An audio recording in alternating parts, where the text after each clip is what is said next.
Okie dokie. Slideshow. Great. Okay. So please let me know if you can see the Yes, I screen. can. And then once you want to skip over, just let me know, and then I'll just click on it for you. All right, thank you very much. And good day to you. Good morning, afternoon, evening, wherever you are in the world. Dr. Champon, thank you for the opportunity to share my ongoing research. My name is Benson Owusu, and I am a final year PhD student with the University of Ghana School of Public Health, specifically with the Department of Biological, Environmental and Occupational Health Sciences with Dr. Reginald Kwanzaa be my supervisor. He promised joining us. So for my PhD, I'm looking at the impact of COVID-19 on the health and work output of healthcare workers in selected hospitals within the Greater Accra region. So Doc, we can go to the next page. With COVID-19 being a pandemic that keeps scaring all of us, you know that it's a respiratory disease that is caused by the coronavirus, specifically the SARS-CoV-2. We've had SARS-CoV-1, we've had SARS, we have had what we call, SARS is severe acute respiratory syndrome. Some years back, we've had what we call Middle East respiratory syndrome, which we call the MERS. And now we have COVID-19, which is SARS-CoV-2, okay? And once it's a droplet infection, that means that if I have the disease and I speak on you, I talk on you, I laugh on you, and you are able to inhale, or even you have this droplet going into your eye, your nose, or your mouth, you stand a chance of contracting the disease. And within a span of 2 to 14 days after inhaling this droplet, if your immune system is not able to fight it, you start showing some signs and symptoms like you can have cold, difficulty in breathing, loss of taste, loss of smell. In fact, I've even had some of my patients and that I care for, because I'm a nurse at Rich Hospital, and even some of my respondents even having diarrhea, some having bleeding from the nose, among others. As we speak now, yes, there are vaccines to help overcome this disease, but we don't actually have a definite cure for the disease. There's a viral infection which we are all working to overcoming. But as it stands now, adhering to protocols such as getting vaccinated, washing your hands, wearing a mask, maintaining social distance are key to preventing this disease. Please, we can go to the next slide. So as we speak now with my problem statement, in fact, as at this morning, these are the global issues in Africa and in Ghana as well. The global cases keep increasing. Now, as at this morning, we have a case of 428,269,285 cases. That is those who have contracted the disease globally, with almost 6 million people dying from the disease. And we are having the recovery, the speed of recovery, or the number of people that have recovered is very high.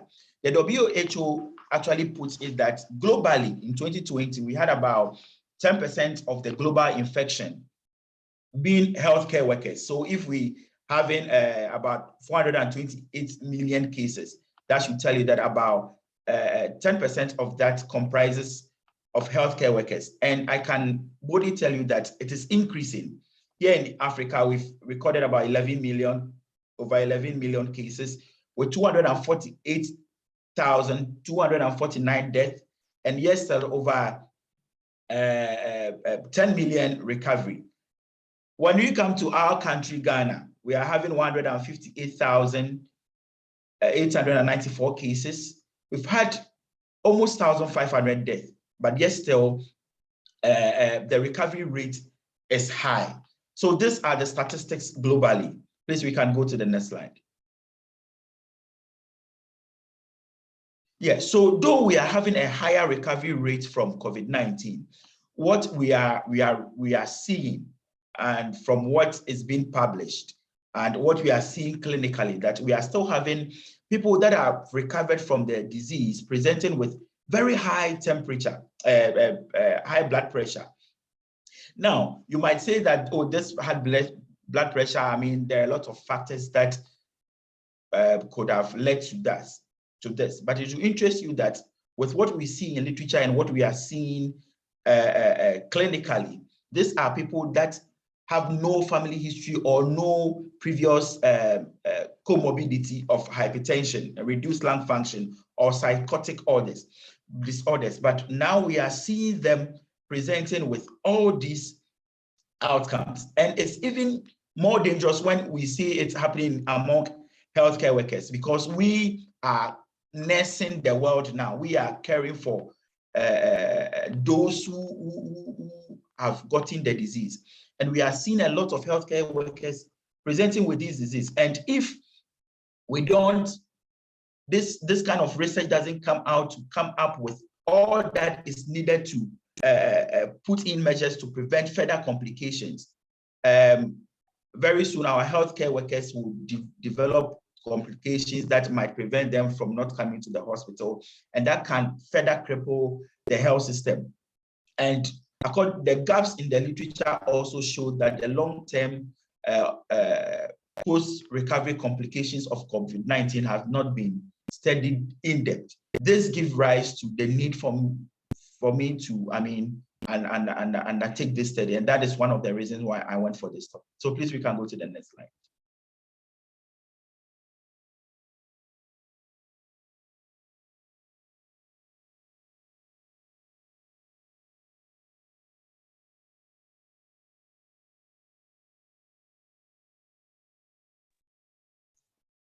Hi, Benson, are you still there?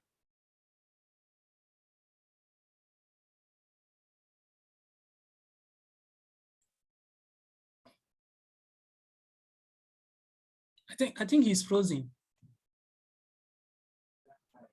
Yeah, it's frozen. It's online, but it's frozen. okay, we'll wait for him to rejoin then, I suppose. Oh, he was just getting to the nicer part too. But yes, technology. I'm sure he'll rejoin in a few moments. So let's just give him a few minutes to rejoin.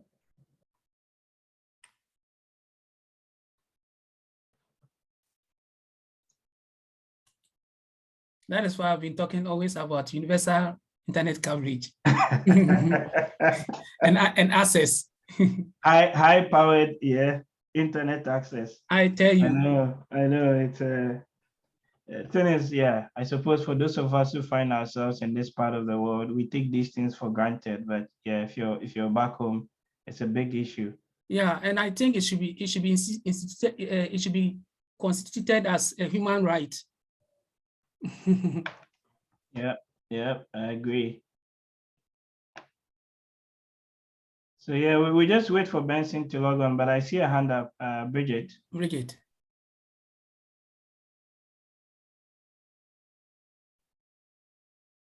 Yeah, can you please unmute yourself and speak?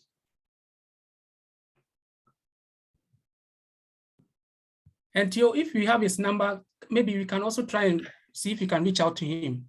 Okay, let me just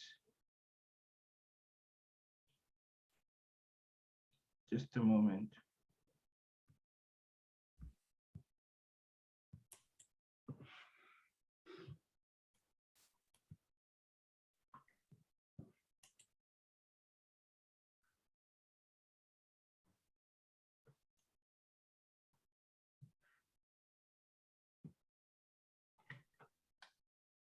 At 26 pesos for 60 days.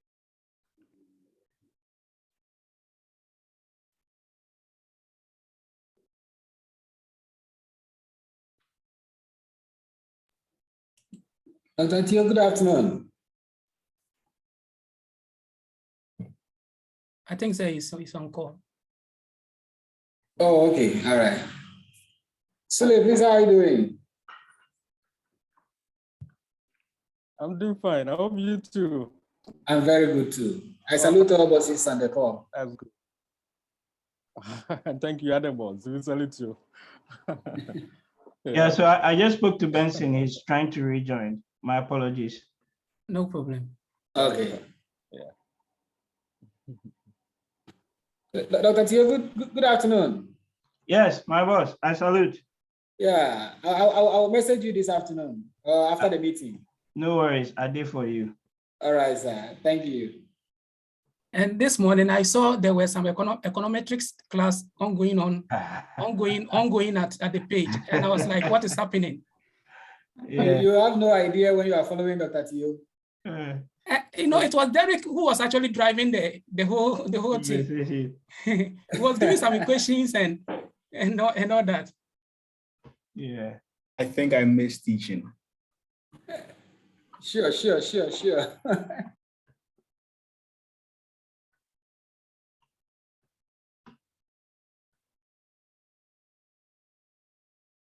So whilst we wait for Benson to rejoin us, I mean, we can also share some of our ongoing research. It's an open conversation, so anybody can kick us off something interesting you're working on, and maybe some results, or if not, what challenges you're encountering, if any.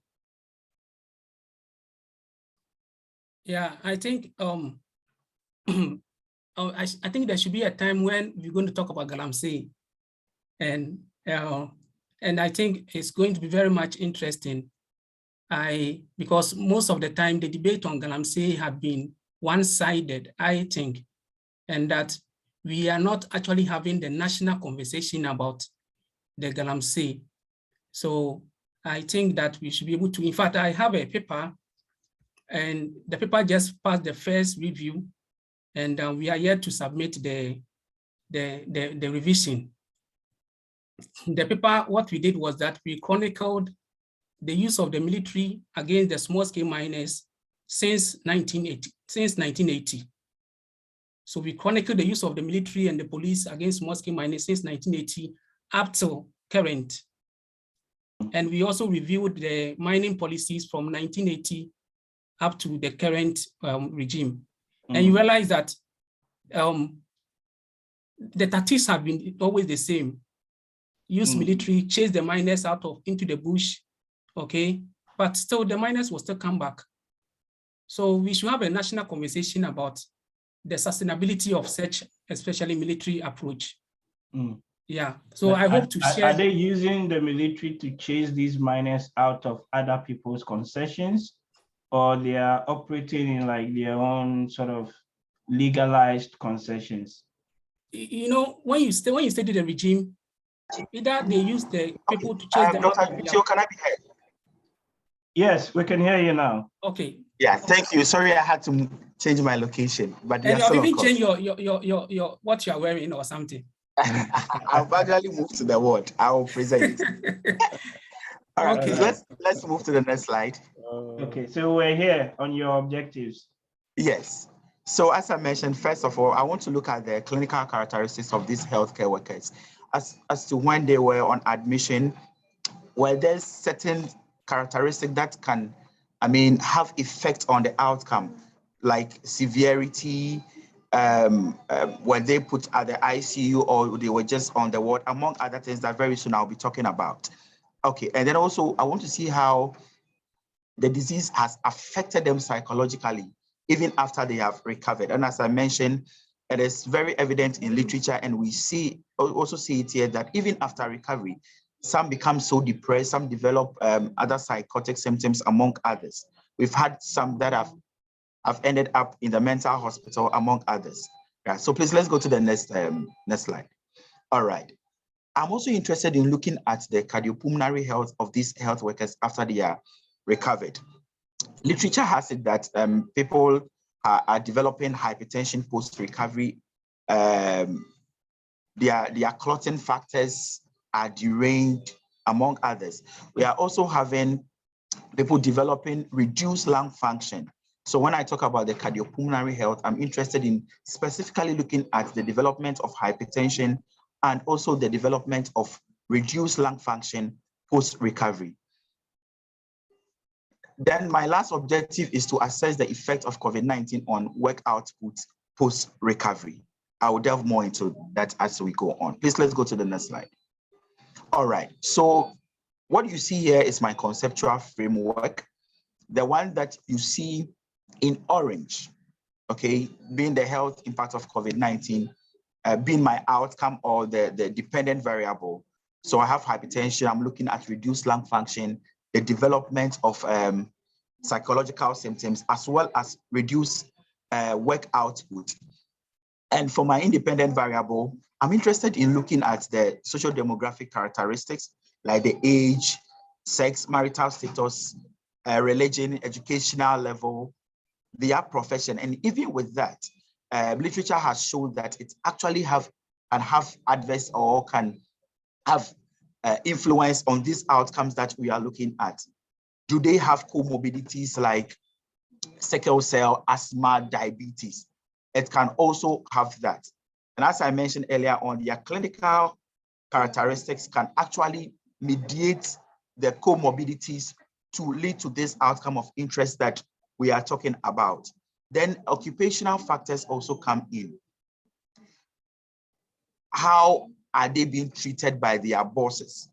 I mean, government has come out to even say that once you develop COVID-19, or let me even start from once you are a frontline health worker and you develop COVID-19, you are going to be given 50%, of which many of us and my colleagues and a lot of health workers never had opportunity of enjoying this. Okay, then support from their supervisors. Yes, other places you go that people develop the disease, and yes, so they are forced to come to work. There are other places that even your results will not be released for you to know your status, for you to come to work. And that can have adverse effect on this outcome because people are having active disease, and yes, so they don't know their status. And by the time they realize, they probably would have developed this outcome of interest. So these independent variables are what I am interested in looking as to coming out with my dependent variable. Please, we can move to the next slide. All right, so this study is very, very important to us as health workers, as policymakers, because it will help identify the long-term health impact of COVID-19. Yes, my duration might not be our main definition of term of long-term, but at least the medium-term to the long-term effect it will bring it out. Okay, and it's also very important because if we are not able to identify this outcomes of interest, it will definitely lead the health workers to becoming so sick that it can lead to poor staffing, which can end up crippling the health system. Okay, and it will also help our policymakers to put together precautionary measures, like including insurance, among others, for those health workers who will end up developing this outcome of interest, and also to ensure that they prep the hospital with the needed PPEs, okay? All these things that they need to protect themselves from getting the disease. Please, we can move to the next slide. All right, so I'm interested in, I'm doing this study in Tema General Hospital, Shai Osudoku Hospital, Achimota, and then the Greater Accra Regional Hospital where I work, which is also known as the Rich Hospital. The reason for choosing this settings was I had interaction with the Ghana Health Service, and as at the time I was writing my proposal, these were the facilities within the Greater Accra region that had majority of their health workers developing the disease. So they pointed out these facilities for me and I went for them. Right, so I'm doing a prospective cohort study where I'm following these healthcare workers for 6 months. So at baseline, the 3rd month, and then the 6th month. So at this point, I'll be taking data from each of these points. So I get to the 6th month, and then I will be able to analyze to find out whether they will develop the outcome of interest. For my population, I'm looking at health workers. And my operational definition of term for these health workers are doctors, nurses, laboratory scientists, mock attendants. It might interest you why I'm looking at specifically these people. What I did was I went to the hospital. I got the list from the public health unit, and from all these settings, it was so evident that these are the people that have really developed the disease, probably because they are the ones that come into contact with these people more. Mock attendants, you'll be surprised. I mean, we are having cases that people died, we end up not even knowing their status, right? And they turn up caring for them. If they don't adhere to the necessary precautions, they may end up developing the disease. So please, Doc, we can move to the next slide. For my inclusion criteria, I'm interested in looking at healthcare workers who have undergone the RT-PCR, that's reverse transcriptase polymerase chain reaction test. This is the test that we are using for COVID-19. Whoever has not done it, I'm not looking at you because I need to establish that you have either had COVID or you've not had it. I'm also looking at people that are actually healthcare workers who are permanently employed in this setting. And this will help to reduce the risk of loss to follow up. And those who definitely consent to be part of the study. As I go now, I'm going to share some interesting facts about those who consent to be part. I've had people that, in fact, people in senior, management level in the hospital who develop the disease, but they don't want to be part of the study. I mean, they just want to hide. But I'll delve more into that as I move on. For my exclusion criteria, I'm looking at those for whom follow-up will be very difficult, especially those who have developed severe outcomes that, like psychotic symptoms that they cannot be accessible. Some of them probably in the mental homes, among others. So these are some of those that it might be difficult for me to reach them. Healthcare workers on study leave, I'm not interested because if I include them, the risk of follow-up will be more. And then students on clinical rotation, I'm not interested in them because they are not with us. So these are my exclusion criteria. Please, we can move on. All right. So I have done the baseline already and just started with the second phase. I'm doing a census. The reason why I'm doing a census is because in fact, as I mentioned earlier, people don't really want to do, though we have a tall list of the hospitals telling us that they have this number of staff having developed the disease. They don't want to do it. So if I go and calculate a sample size, I might end up, in fact, I had a discussion with my supervisors and the biostatistician, and they agreed that the census was best so that whoever among the list is ready to be part, we are able to add them. All right, so I took the list from the public health unit, as I mentioned, and then those who have had the disease and have recovered, please, we can go to the next slide. They were considered as the exposed group, and those who have done the test and it came out negative are considered as the unexposed group. I'm taking the exposed to unexposed group so that I will have enough statistical evidence to show that, let's say, the exposure to COVID-19 actually led to the outcome.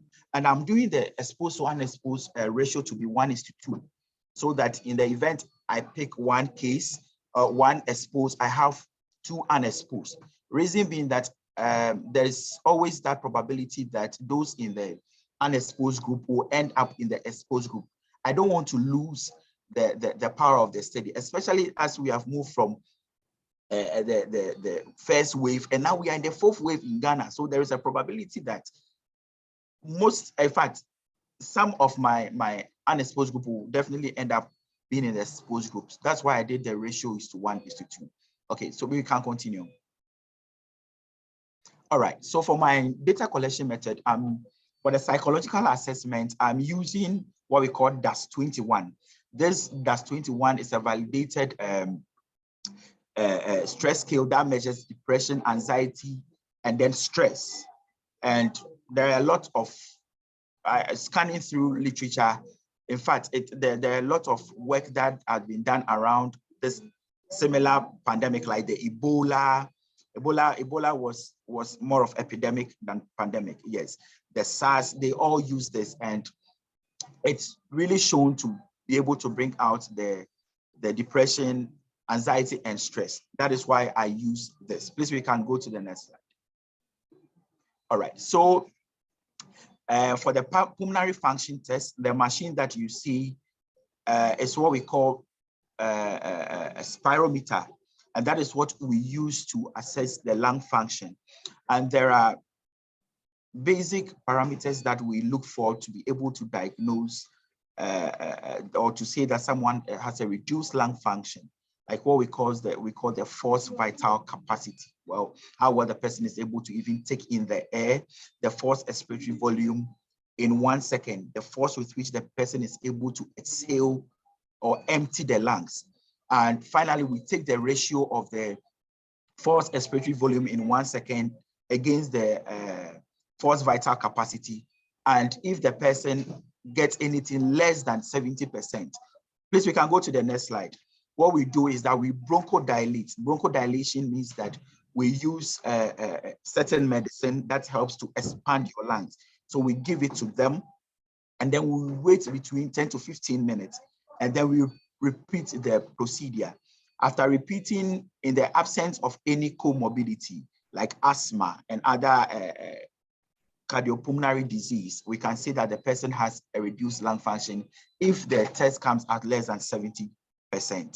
All right, please, let's go to the next. Just a quick one, Benson. We've got about another 10 minutes for you to wrap up, so we can have more time for the Q&A. Sure, though. And then for the blood pressure monitoring, I'm using what we call digital sphygmomanometer, and I'm going to take the average of three. I'll do three blood pressure monitoring, and then I will take the average to be their real blood pressure, and I will have to ensure that they are well rested before this is done. Then the values are going to be compared to the American Heart Association guideline for diagnosing hypertension. Please, let's go to the next slide. Great. Then for the productivity or the work output, I'll be using the Stanford Presenteeism Assessment Scale, which is also a validated scale that has undergone peer review and is being used to assess this. Okay, please, we can move on. Right. This is where I know the biostatisticians come in.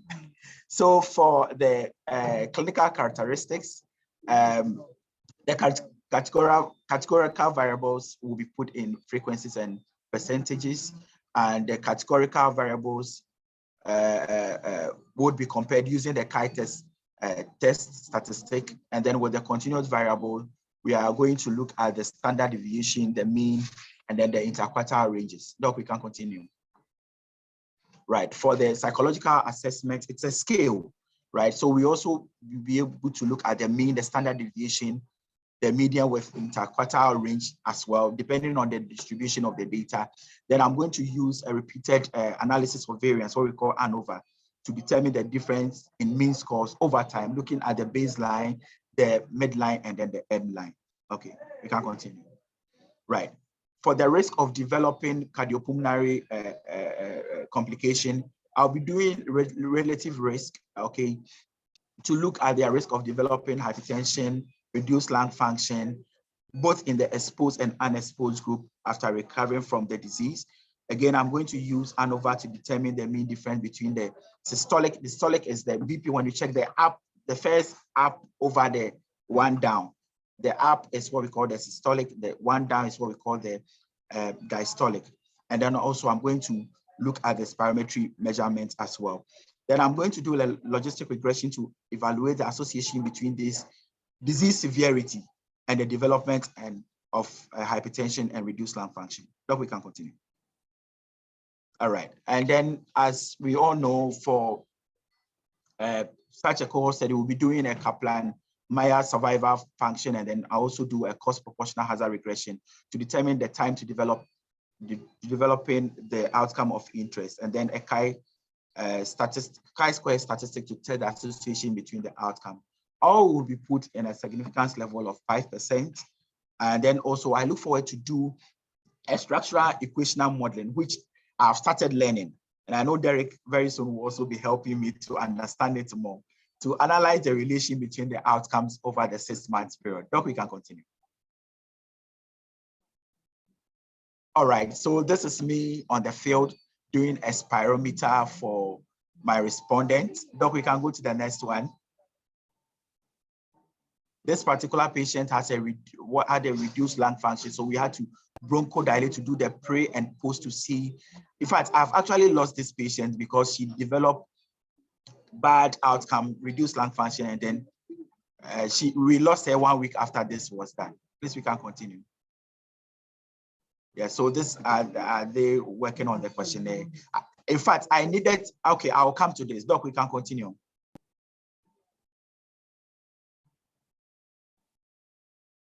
All right, blood pressure monitoring. Doc, we can continue.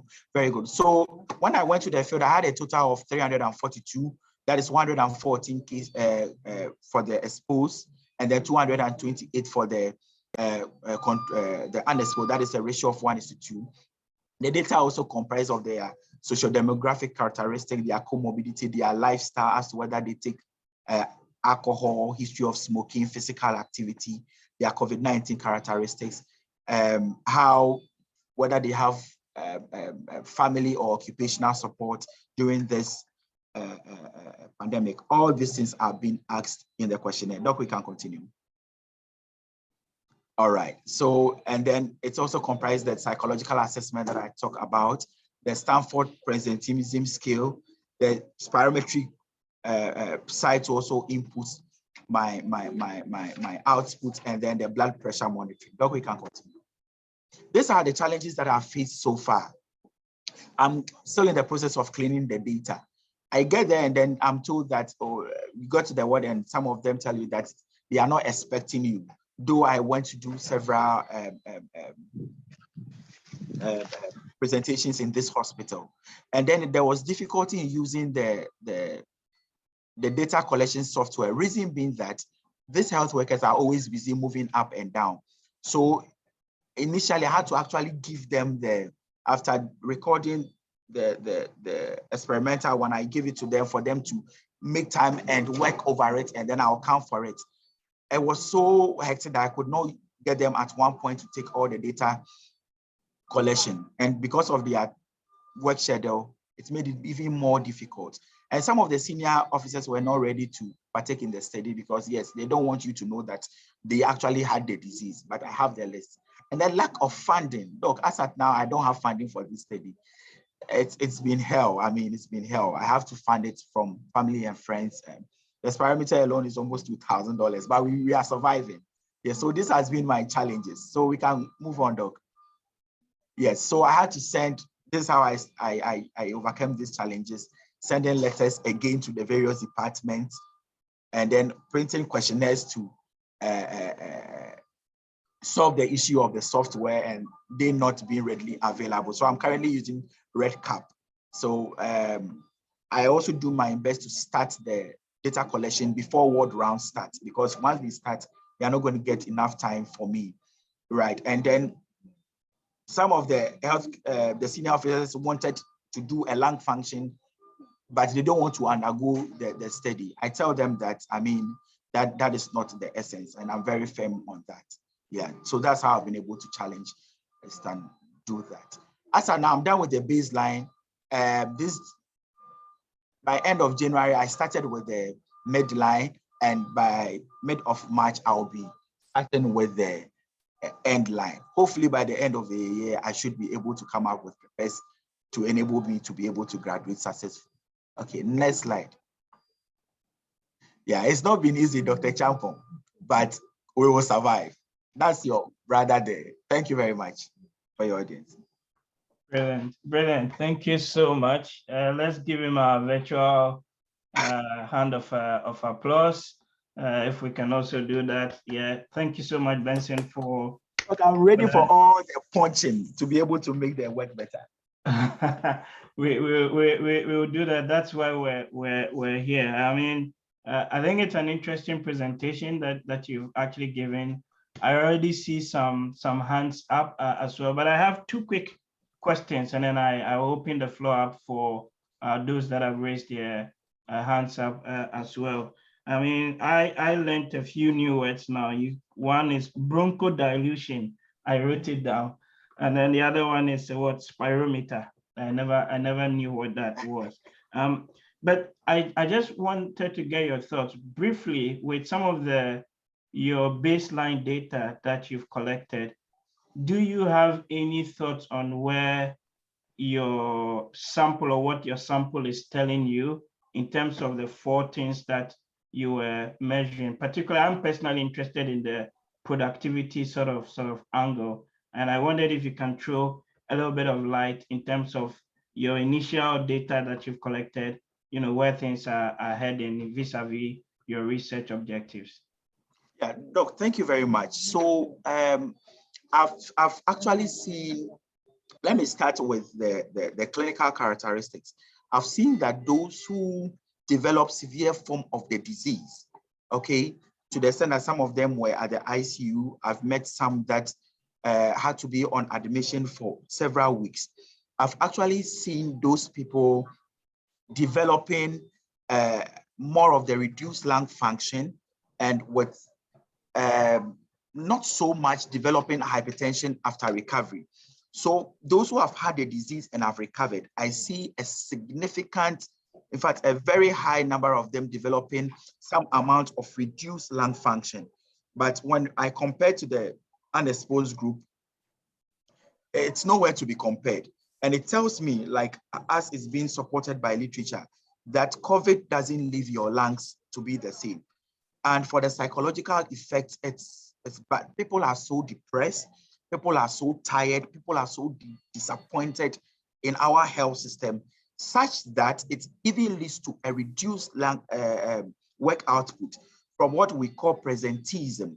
So they are at work, but they don't give out their best as they should. And the data is really skewed towards that. Yes. And I with what I have taken with the midline, the little that I have taken, it seems there is a little improvement in the psychological effect.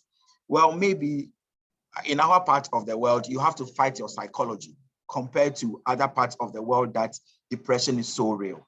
Yes, so that's what I see. Okay, so last question for me, touching on the improvement in the psychological effect, and then I suppose even the whole depression angle. I'm just wondering, in your questionnaire, did you ask them whether there are opportunities within the hospitals, right, for them to get access to mental health services? And if that is the case, does that in any way, because I don't presume you run the full models yet, but does that in any way help mediate, right, some of these psychological stresses? Look, thank you very much. It will interest you to know that 99.99% of them never had access to a psychologist. So they were tend to, hey, fight your own fight.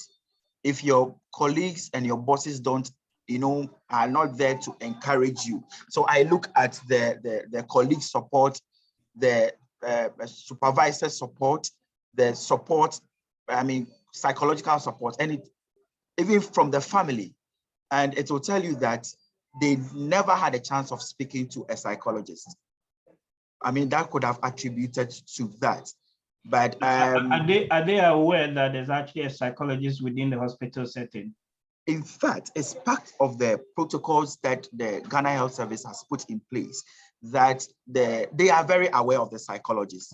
And for my place, where I work like this, we have a psychologist number, a psychology who has been assigned to cater for us. But hey, we don't see the need of seeing a psychologist. I mean, it could be because it's our nature, but most of them, majority of them never had access to a psychologist. It's either their family or their colleagues encouraging or calling them. Aside that, they don't have any good psychological support.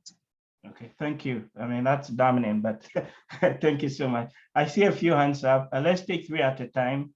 So I recognize Derek. I see Albert, and then Shadrach as well. Please be snappy with your questions.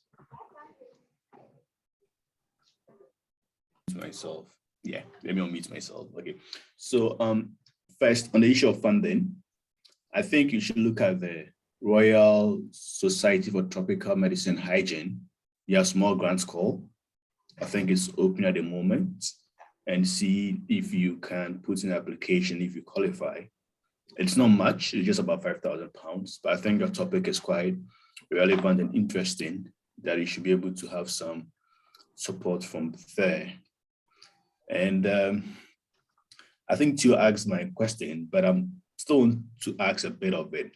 How do you measure performance?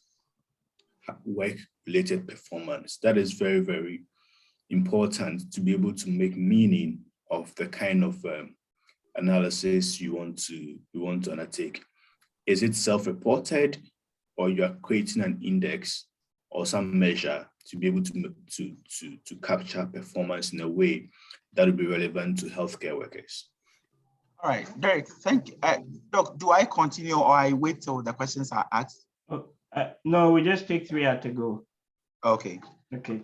So just note Derek's question, how you measure performance, and then the one on the link, which I'll share. But let's get the 2 other ones as well, Albert and then Shadrach. Okay, thanks so much, Benson. That's a really good step. Firstly, I would like to know which year are you in your PhD? I'm in my final year. Oh, and when did you start, please? I started in 2018. Okay, That time so COVID had not come. So I was doing a work at Agbogbloshi, but because Agbogbloshi, which is one of the classified as one of the dirtiest environments in the world, and in Ghana, I was trying to follow up with pregnant women who are exposed to heavy metals to see the outcome of delivery. But I realized that government has cleared that the whole place, so it no more exists. So together with my supervisor, we had to speak, and then I had to change my topic. Yeah, yes. Yeah, because this question is very relevant because I was wondering if you're in your final year when you started and when a coronavirus actually came into being. Yeah. So thanks for clarifying that. Then also with the funding, it's quite a pity that such work that goes to benefit the society and our healthcare in Ghana, you don't have funding, and it saddens me that you are you've been doing all these things from your own pocket. It's unbelievable. It's unbelievable because the work that you are doing is not just for yourself, but for the healthcare in Ghana. So probably, I don't know if you have also checked on, if you have checked on there's an exchange program for the DAD, and you could get some funding also with them. But maybe now, since you are in Accra, you can go to their office at NAFTI at Goethe Institute, and you can also search the information on that information center in Accra, and you can book an appointment with them, and they'll be able to share with you some other sources of funds that you can also secure for yourself. I wish you could do that, because it's not easy to do such work it's not easy to do such work without funding in Ghana, and I'm just wondering how you've been able to cope with it. Yeah. Okay, now let's come to the main. Can we please go back to your conceptual framework? Okay, yeah. Your conceptual framework. Yeah, I don't know if I'm the only person who has issue with this conceptual framework, but so can you please explain how the interconnections, how they are interrelated and how they are interconnected? Maybe when we get there, you'll be able to explain, because it's not so clear how it has been done, and it's not so clear which ones are the independent variables and which ones are the dependent variables. So maybe you can explain that. Okay. Then in your presentation, I think you took a lot of time in the methodology. So much time. And I don't know if the results that, do you have any results apart from the pictures that you showed us? Are there some quantitative values that you may want to share with us? I'm cleaning the data from my first data collection. So I'm not able to share it now. We're discussing with my supervisor. Once I'm able to do that, I'll definitely get a slot and share. Okay, thank you so much. Okay, so I think, yeah, on the last question, I asked him and he did give us some initial insights on what the data is leading him to. So yeah, thanks for that, Albert. Shadrach, please. Thank you for the opportunity. Perhaps this is one of my first time speaking at such events, so forgive my French. I mean, everybody's alluded to the fact that you are doing God's work, by taking on this, this job. So well done on that end. I will not comment on the funding because others have commented on that. But I'll take it from where, the last person just asked the question. I mean, I also had concerns with the conceptual framework. I even wonder, what theory informed this, framework.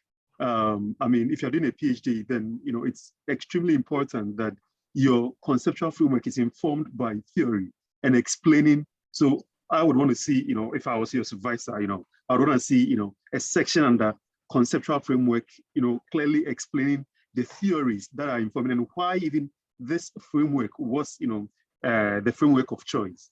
And I had, as you were speaking, my body was doing me some way because I wasn't sure whether it was the terminologies you were messing them up because, of course, it can make sense. But so you are doing a prospective study, but then you use words like case and control, and I'm like, I'm taken aback.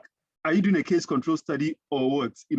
So those sort of, but that was just one of the things I picked up. But there are some terminologies which are mixed up and all of that, so that in prospective studies, the language should be consistent, But one of my other questions is that, what is your topic again? Did you say Greater Accra and Ashanti region, or did I say something like that? No, impact of COVID-19 on the health and work output of selected hospitals in selected hospitals within the Greater Accra region of Ghana. All right, but I wonder, why did you exclude pharmacists? Wow, thank you very much. I mean, you can just note it and then I'll come to this. So I was wondering, like, pharmacists will constitute, a small group who can actually be part.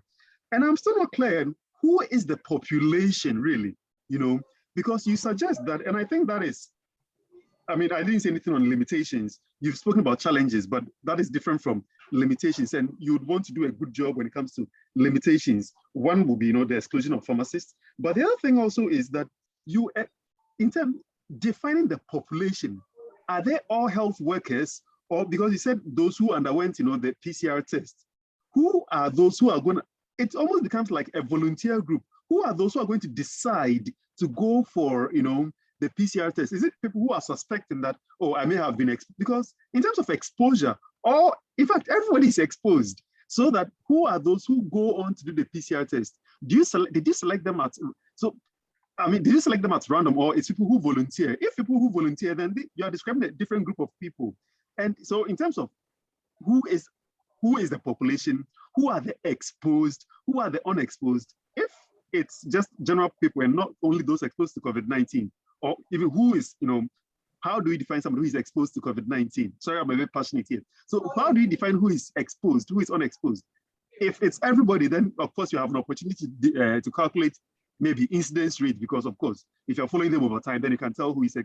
But my concern is that you excluding people based on developing extreme cases. If that is the case, then you're going to underestimate the effect of the size of the effect, because if somebody developed serious psychotic, of course you can exclude them for other reasons, but to say that because you couldn't follow up on them, I mean, it weakens the argument. And please, these are not just to strengthen your argument, because if you get somebody at a Viva, you'll be very hurt. So that if you think that, oh, because of the psychotic impact, they will not be in a capacity to provide, or you can't, validate what they say, then of course you've got solid grounds to exclude them. But if because they've developed extreme cases, then death should also be excluded, because, I mean, so yeah, you get that point. And I think I've got the last one I was going to say. Yeah, finally, I didn't say anything on definition of variables. I mean, I think that's because WHO 1948, health is a state of physical, mental, and social well-being, not just the absence of disease. You define health, I mean, I see you have psychological and physical manifestations, but the social aspect is missing. So going back to Theo's question, another post question, I would want to see the definitions of that. When you say that health and work output, how do you define health? What are the variables you're using to measure health? And then if work output, I mean, others have asked that question, so I'll just leave it there. Sorry, I'm not taking too much time. Thank you very much, Shadrach, very much. So Benson, let me just restate them for you so you can address them, and then we take another round of questions. The first one is, how do you measure performance?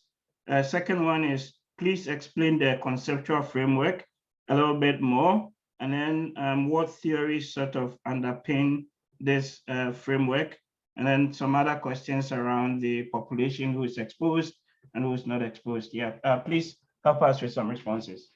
All right, so thank you very much for your questions. And let me start with Derek's own. How do you measure performance? So the Stanford University, led by Kaufman, have actually developed a tool for assessing work output or work performance. And it has like some numbers, okay?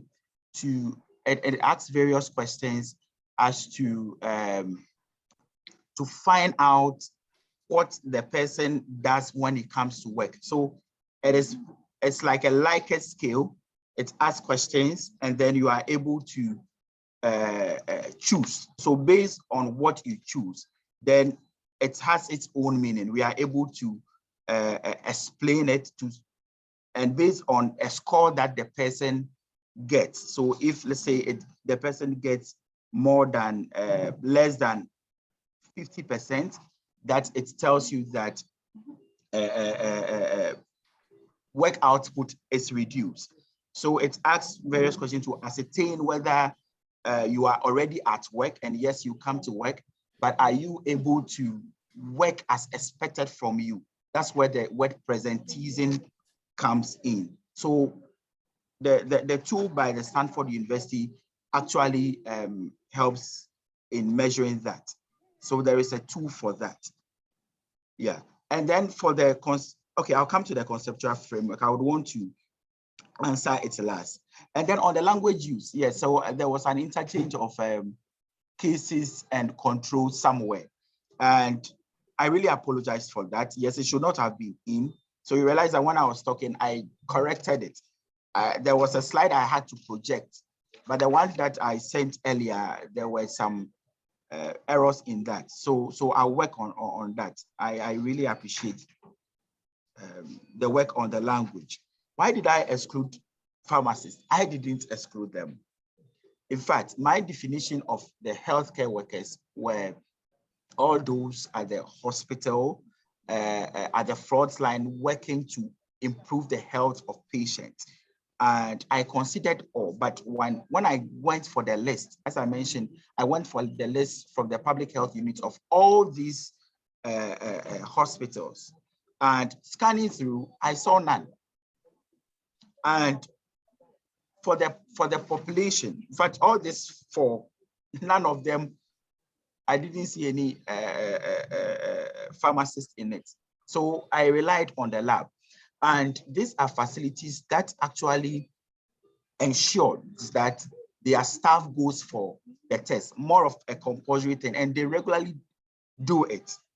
So that is why the Ghana Health Service actually pointed out these hospitals, that they have the facility, they always encourage their staff to go for the test. So they didn't, majority of them, they just didn't just go and do it. It was more of an institutional policy to ensure that that is done. So that is where I got the list from. Yes, then on my topic, you asked a question on my topic to see the my definition of my topic is impact of COVID-19 on the health.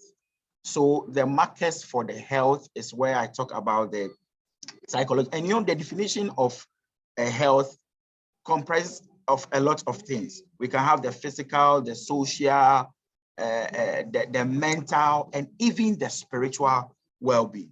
So if I had dealt more, in fact, I think I would send my questionnaire to Dr. Echampong to share with you, and you realize that all these are captured. So that is on the health. And then on the work output, what we are measuring based on the Stanford presenteeism tool is to look at presenteeism. So they come to work, but are they able to put out as expected from them? For example, a doctor— Sorry to interject. What about absenteeism? That would be very simple to measure. If you're not measuring, would you not be missing? Absenteeism, the hospital will get to know that, okay, you are not there. So there will be a cover up for the team to be able to work as it should. But the more impact is felt when you are present and you are not working. So for example, I work at the ICU. I know that I really have to suction my patients who are on life support. And I decide that, okay, I'm not going to do it, because when I went there the other time, when I tested for COVID, I was positive. So they come to work, yes, but we don't see the work output as needed. So productivity is reduced. Once you are absent from the healthcare, from your ward, there will always be adjustment of the timetable to cater for that. Reason why we went in for the presenteeism. Yeah, so Doc, let's go to my conceptual framework. Yes, please, Right. and please be snappy because we have more questions coming up.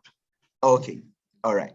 So for my, in fact, as of now, we didn't look at any theory.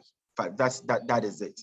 And you've drawn my mind to it. We work with it and work well on that to get a theory to support this. But for the socio-demographic characteristic, like the age, marital status, among others, can definitely have effects on comorbidities, can lead you to developing comorbidities, which can lead you to the outcome of interest, like the reduced lung function. Then again, these same social demographic characteristics can actually also have confound the development of health impact of the COVID-19, like development of hypertension, reduced lung function, social, psychological symptoms as well. Then the clinical characteristics can mediate the comorbidities to lead to the outcome of interest that we are looking at. And I mentioned that occupational factors as well can lead to the development of the health impact, as well as affect the reduced lung function. I sat down with my supervisors and the biostatistician to actually put this, but I'm ready to learn to improve it. Theo, can I just say something on the conceptual framework? Yes, please, and please be snappy because we have another please, 25 just a quick one. So this conceptual framework was developed based on what? Oh, I mean, the interlinkages that you are talking about. I see you are linking socio-demographic characteristics to health impact, but based what informed this? Yes, so we look at literature, okay, looking at some of the factors, I mean, independent variables that if can have direct effects on these outcomes. So it was actually based on literature that we looked at it, and also based on clinical experience, based on the respondents that we are having around. So I think the suggestion to you, Benson, really would be on this, because it's actually very important to go back to the literature review and then try, based on the literature, sort of to have some hypothesis, right? A bit more clearly on the linkages. And also you can also link it to, I know of some of these health belief sort of models, and it becomes quite important, especially when you're doing your structural equation model, modeling, especially when you get to like the Viva, or even when you decide to publish this as an applied paper. A lot of the reviewers who place a lot of emphasis, not necessarily on the results, but the conceptual framework and the theoretical underpinnings for it. So that's, I think, perhaps a good point from Albert, and then also from Shadrach as well. I see a few hands up as well. I just recognize the order. So I see Sule, your hand was up earlier. I would take Anita as well. And then Michael says he has to leave. So I'm going to read his question for you after, probably will be the last one that we take. So take Sule, take Anita, and then I'll take Daniel, and then I'll read Michael's question once you've addressed those ones. Right.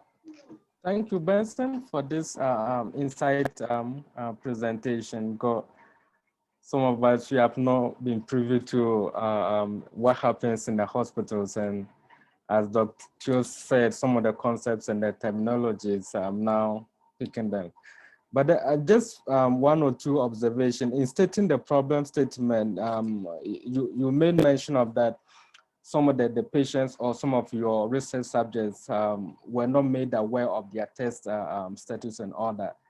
And I think I was looking at it, maybe you could reframe it so that you cover yourself, not to say they were not made aware of, they seem not to be aware of, or something like so that you can cover yourself, because it might ask for evidence, and those areas are very tricky.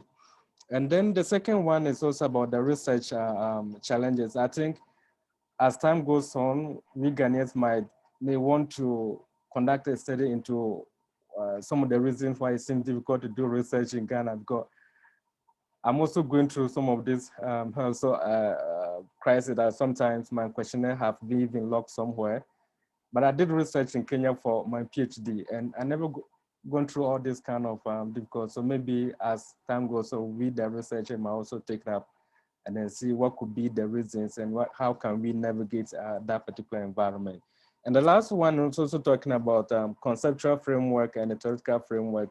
We also deal much with qualitative studies. When it comes to that, I don't know what you can give a clarity, because if you look at must a conceptual framework be necessarily informed by theory, or you collect, you can put a lot of related theory together to form it and then use it, in comparison with a theoretical framework who seems necessarily have to be informed by the particular theory underlying it. So maybe if Dr. Teo and then my colleagues here can give a clarity on that, conceptual framework, theoretical framework, and the relationship there. Okay, that's a very important point you made on the last one. I've noted, we'll come back to that. Anita, if you're on, please. No, please, it's okay. I think some of them have been covered. The conceptual and the last thing he said. It's okay. Thank you. All right, thank you. Yes, Daniel. Hi, Teo. Can you hear me? Yes. Okay. Is it Benson? That was a good presentation. I enjoyed it. As someone who has no knowledge in this health things, but then I have some few suggestions. If it's been given already, you pardon me. On the conceptual framework, I think maybe you can have a framework that deals with theory, and you have a framework that you have derived from that theory. So things should be built on something. You cannot just have a framework that's hanging in a vacuum. It should be related to something. I understand what you are trying to do, but then maybe it could stand this way, but maybe you should give a reference to where you are getting this framework from, something to just direct people that, okay, you got this to this from this, something like that. Secondly, I would also suggest that the categorical and the continuous variables you have in your conceptual framework, maybe they should have unique color codes. So when someone sees green, they know you are dealing with categorical framework. When they see red, they know you are dealing with continuous framework.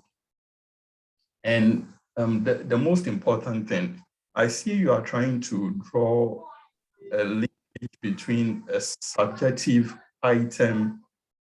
You are trying to quantify a subjective item. If I'm wrong, you let me understand, like how people feel, like, are they ready to work? Are they happy to work? Those are subjective. And you are trying to quantify them. It is doable. But then in doing that statistically, there's a lot of issues with that. So I don't know if you have a space within your PhD to do some uncertainty analysis of the data you are presenting in your work, so that it provides you some kind of buffer.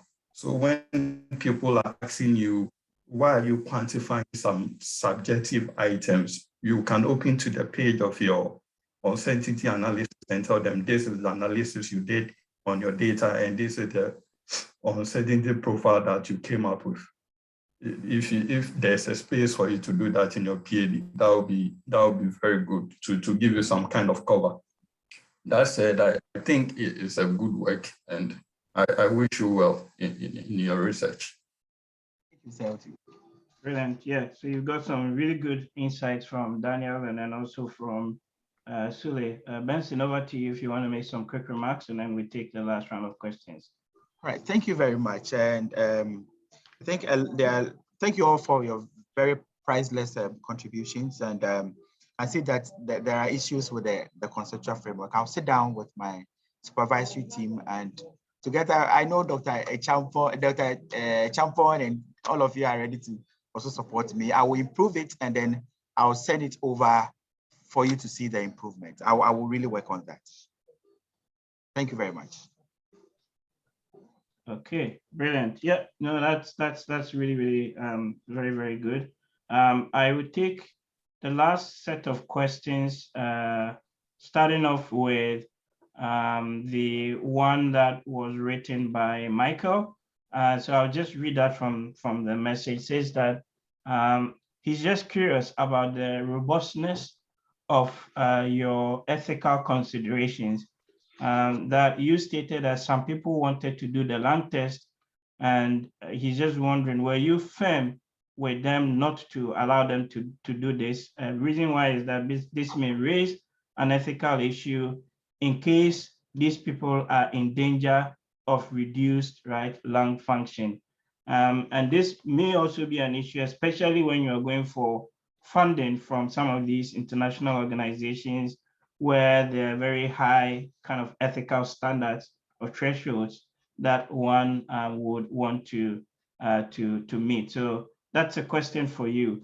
And then there's also a question that came from Francis in the chat box, says that, is there any remedy or medical suggestion for ex-COVID-19 patients to regain their strength, to regain the strength of their lungs? So this is more of a clinical question for you.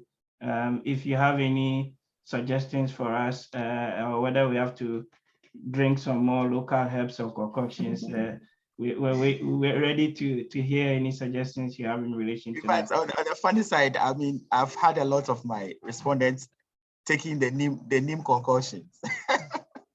Right. So on the issue of ethics, thank you very much. So once you don't consent to be part of the study, you are excluded. These are people that just want you.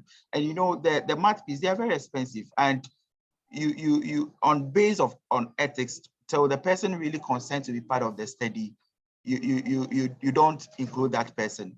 And that is it. They don't want to consent to do the study, but they just want to just have the test done. So they are not members of my study that I really want to work with. And then, yes, there are remedies to salvaging these complications.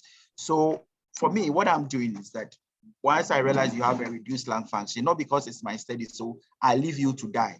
What I do is that I will work with a pulmonologist. I'll refer you to them and also teach you what basic things that you can do to, for example, improve your lung function, like just deep breathing exercise, continuing monitoring of your blood pressure, and you do what we call a profile to see how the trend of your blood pressure is going, and then the doctors can help salvage that, and then also referring you to the psychologist. So I'm planning of even organizing, talking to the hospitals to have sessions with the psychologists to help improve that. Yes, so let's get immunized. That's one of the strategies. It will to boost your immunity, keep monitoring your blood pressure, and you would be fine. Yes. Okay. Brilliant. Okay, let's take the last round of questions. I see Robert, your hand up, and then Elvis as well. Kwame Ofori, if you can please unmute and ask your questions. Starting with Robert. Okay, Doc, thank you so much for allowing me to ask. My question is, what I saw in the presentation here, he wants to run some test. I want to ask what informed that decision to run the test and not any other test. Yeah, thank you. Okay. And Elvis, please.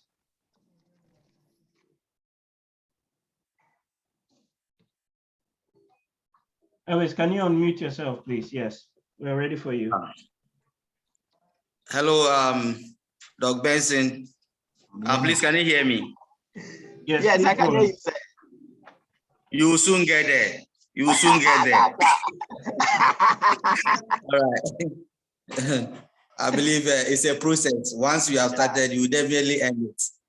I would like to find out from you that once you are taking care of COVID patients, are you following a specific medication process? Let's say, are you using malaria to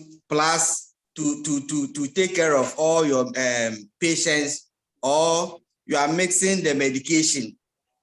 Are you doing trial and error, or you are going by one particular medication, so that at the end of the day, you'll be able to know that indeed this particular medicine is best for treatment of COVID? Okay. So you have two clinical questions for you to wrap up for us. The suggestions on how to improve the lung performance, and this one about what you've seen with some of your patients. So it's not necessarily within the scope of your study, but I think it's nonetheless useful. So on the issue of the drugs, I mean, there are guidelines for the management of COVID-19 here, even here in Ghana. And when you look at the guidelines, there are a lot of some drugs that is being used. Currently, we are looking at azithromycin. We have some using doxycycline. These are all antibiotics. Okay, we have drugs that help you to be able to cough well. Let me use plain language so that it will be more understandable. Vitamins to help boost your immunity, because once you're able to do that, you should be able to, all things being equal, to be able to overcome it. We have drugs that helps to prevent your blood from clotting, like the aspirin, among others. These are some of the drugs that are being used. Elsewhere, they are using drugs like remdesivir, among others. But in our setting, hardly do we see that. And so there is a question in the conceptual frame, in the questionnaire that actually asks about the types of drugs. I've listed them, and they are most of them: doxycycline, azithromycin, vitamin C, some lozenges, okay, and then aspirin as well. So this are mostly the scope of the drug management. And then, Doc, the second one was to ask about things that are being done to help improve the lungs. I think I mentioned some of them. Please be doing deep breathing exercise, not just because you've had COVID and you have recovered. You want to just do, okay, just do deep breathing exercise. We also have the incentive spirometry, okay, that also actually helps. Even blowing balloon actually also are some of the things that actually, yes, so blowing a balloon all helps to improve your lung function. If you have any upper respiratory infection like common cold, which is getting worse, asthma and the rest, please do well to see your doctor. Take the drugs that you have been given and your lungs will be fine. Yeah. I don't know whether I've missed anything. Yes, and then on the kite test statistic, we chose that to help us to be able to look at the difference within the various categorical variables. But however, I'm available to learn from you if you have other suggestions. Yes. Okay, thank you so much. I think it's been a brilliant almost 1.5 hours with you, Benson. We appreciate your time and the effort to come and share your ongoing research with us. and also the feedback you've actually gotten on the work, especially in relation to the conceptual framework. I have learned a lot. So it's been really useful having you with us this afternoon. Shall we maybe just use our little wave and hands and things just to thank you, Benson, so much for the time this afternoon. In the meantime, though, next week we would at the same time have another session still on the subject of COVID, except this time we're looking at education, which is quite interesting. So we'll have John with us next week to talk about education outcomes in the context of the pandemic. And I look forward to seeing you all as well. Please, if you have any topic that you want to share, it doesn't necessarily have to be a fully completed work per se, but the avenue and the platform is open, and we can schedule you in as and when we do have that availability. So I just wanted to thank you all for making time this Thursday afternoon. We still have about 7 or so minutes, so the floor is open. If anybody has any further questions or commentary or things to add, please feel free so. But in the absence of that, I just wanted to thank you all, and then to thank you once again, Benson, for making the time with us. We do appreciate it. Thank you.